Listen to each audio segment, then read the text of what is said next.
আসসালামু আলাইকুম রহমতুল্লাহ। জনপ্রিয়তা কাকে বলে সেটা শিখতে হবে ওই আওয়ামী লীগ আলাদের কাছ থেকে। কারণ আপনি জানেন যে নারায়ণগঞ্জে শামীম ওসমানের এলাকা। শামীম ওসমান একটু ভয়ানক জিনিস। ওই যে আসো খেলা হবে, ওই শামীম ওসমান গ্রুপকে পরাজিত করে দুইবারের মেয়র নির্বাচিত হয়েছে আইভি রহমান। সে একদম ক্লিন ইমেজের একটা রাজনীতিবিদ। এই আইভি রহমানের বিরুদ্ধে কোনো এলিগেশন নেই, না রাজনৈতিক এলিগেশন, না করাপশনের এলিগেশন, না হত্যার এলিগেশন, কোনো এলিগেশন নেই। যদিও পরবর্তীতে তার বিরুদ্ধে হত্যা মামলা দেওয়া হয়েছিল, কিন্তু তাকে গ্রেপ্তার করা হয়নি। আপনারা জানেন সাবেক রাষ্ট্রপতি হামিদুর রহমান উনি চলে যাওয়ার পরে এই যে হাসনাত আবদুল্লারা 20-30 জন লোক নিয়ে যমুনা ভবন অর্থাৎ প্রধান উপদেষ্টার বাসভবনের ওখানে যে গতকালকে রাতে অবস্থান নিয়েছিল, সেখানে যে আমাদের আবার স্বরাষ্ট্র উপদেষ্টা, ওনার যে ব্যক্তিত্ব, বুড়ো বয়সে এসে কোথায় গিয়েছে আল্লাহই ভালো জানে।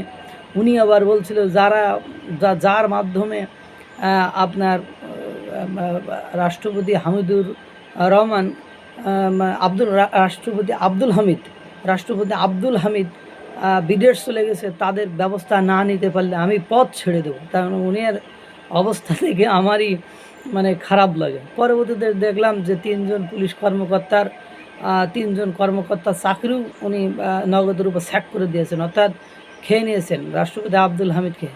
এরই রেশ ধরে ওরা হয়তোবা আওয়ামী লীগের যারা ক্লিন ইমেজের, তাদের মাধ্যমে আওয়ামী লীগের পুনর্বাসন হবে এই চিন্তা ভাবনা করে তারা আইভি রহমানকে গ্রেপ্তারের দাবি জানিয়েছে। এজন্য গতকাল গভীর রাতে পুলিশ আইভি রহমানের বাড়িতে অভিযান চালায়।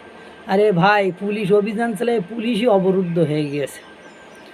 পুলিশের জনতা কাকে বলে, নারায়ণগঞ্জবাসী মনে হয় সব রাস্তায় নেমে গিয়েছে।